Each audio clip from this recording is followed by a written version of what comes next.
Morning everybody, ayun kung nakikita nyo, sumasakay po ako ng eroplano, nandyan po ako sa loob.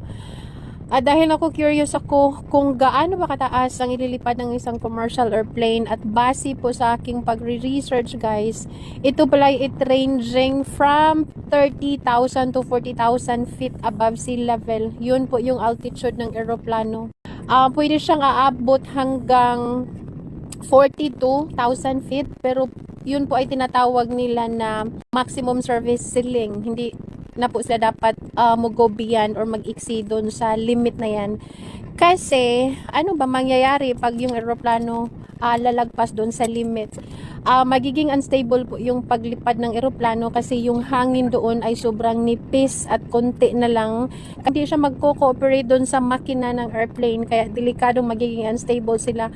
At yun po ay tinatawag nila, kung sakaling lalagpas ka doon, yung term nila ay coffin corner, or kung sa Bisaya pa lungon. Lungon man yun, 'di ba?